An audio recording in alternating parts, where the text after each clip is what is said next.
Hi అండి, అందరికీ నమస్తే. ఈరోజు మా ఇంట్లో లంచ్ వచ్చేసి పప్పులతో పలావ్ అండి. పప్పులతో పలావ్ ఏంటనుకుంటున్నారు కదా, ఒక్కసారి ట్రై చేయండి. ఎంత బాగుంటుందో మీకే తెలుస్తుంది. వేడి వేడిగా ఈ చల్లని క్లైమేట్లో మా ఇంట్లో డెఫినెట్గా ఎప్పుడు క్లైమేట్ ఇలా చల్లగా ఉన్నా మేము ఇదే రెసిపీ చేస్తామండి.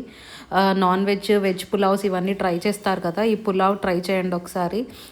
వేడి వేడి దానిలో ఫస్ట్ బియ్యం నానబెట్టుకుని పెట్టుకోవాలండి. ఒక 2 అవర్స్ నానబెట్టుకుంటే సరిపోతుంది. కావాల్సిన ఐటమ్స్ ఇక్కడ చూపిస్తున్నాను. అలానే ఒక ఫుల్ కప్తో శనగపప్పు, ఒక ఫుల్ కప్తో పెసరపప్పు కూడా తీసుకుని పక్కకు పెట్టుకోవాలి.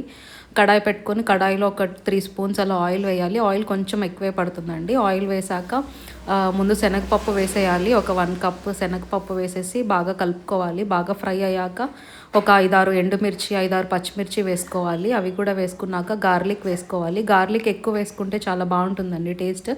కరివేపాకు, జీలకర్ర కూడా వేసుకోవాలి. తర్వాత ఇలా ఆనియన్స్ పెద్ద పెద్దగా కట్ చేసుకొని రౌండ్గా వేసుకోవాలి. ఈ ఆనియన్స్ కూడా చాలా బాగుంటాయండి దీనిలో టేస్ట్. ఇవన్నీ బాగా కలుపుకొని బాగా ఫ్రై చేసుకోవాలి. కొంచెం ఫ్రై అయ్యాక ఒక 2 స్పూన్స్ అల్లం వెల్లుల్లి పేస్ట్ వేసుకొని అది కూడా బాగా ఫ్రై అయ్యేదాకా ఫ్రై చేసుకోవాలి, పచ్చివాసన అంతా పోయేదాకా. పప్పులు, ఆనియన్స్ ఇవన్నీ ఫ్రై అయ్యేదాకా కలుపుకుంటూ ఉండాలి. తర్వాత బియ్యం వేసేయాలి. బియ్యం 2 అవర్స్ నానబెట్టుకుంటే సరిపోతుందండి. నానబెట్టేసుకొని ఇలా వేసేసుకొని బాగా బియ్యాన్ని ఫ్రై చేసుకోవాలి. లో ఫ్లేమ్లో చేసుకోవాలండి. నెక్స్ట్ 1 కప్ పెసరపప్పు వేసుకోవాలి. పెసరపప్పుని కూడా ఫ్రై చేసుకోవాలి.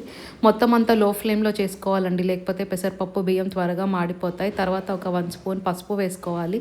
తర్వాత రుచికి సరిపడా సాల్ట్ వేసుకోవాలి. వేసుకొని బాగా కలుపుకోవాలండి ఒకసారి. బాగా ఫ్రై చేసుకోవాలి. అసలు బియ్యం ఎంత ఫ్రై చేస్తే అంత టేస్ట్ బాగుంటుంది. ఈ పులావ్ డిఫరెంట్ రెసిపీ అండి, పప్పులతో చేస్తాము. వెజ్జీస్ ఏవి లేనప్పుడు ఇలా చేసుకుంటే చాలా బాగుంటుంది. తర్వాత 1 స్పూన్ గరం మసాలా వేసుకోవాలి. 1 to 2 స్పూన్స్ వేసుకొని ఇది కూడా బాగా కలుపుకోవాలి. చాలా అంటే చాలా బాగుంటుందండి చల్లని క్లైమేట్లో ఈ మసాలా ఫ్లేవర్తో.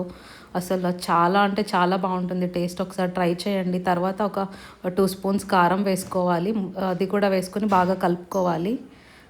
చూస్తున్నారు కదా, అసలు టెక్స్చర్ కానీ ఆ కలర్ కానీ ఎంత బాగుందో చూడటానికి చాలా టెంప్టింగ్గా ఉంది కదండి. డెఫినెట్గా ట్రై చేయండి. ఇదంతా బాగా ఒకసారి బాగా కలిపేసుకొని కారం అంతా రైస్కి పట్టేసేలా కలుపుకొని 1 గ్లాస్ బియ్యానికి 2 గ్లాసెస్ వాటర్ వేసుకోవాలండి. యాజ్ యూజువల్ రైస్ చేసుకునేలాగానే 1 గ్లాస్ బియ్యానికి 2 గ్లాసెస్ వాటర్ యాడ్ చేసుకొని బాగా కలుపుకోవాలి. కలిపేసుకొని ఒకసారి మూత పెట్టుకొని ఒక 10 to 15 మినిట్స్ చేసుకుంటే రైస్ అంతా కుక్ అయిపోతుంది.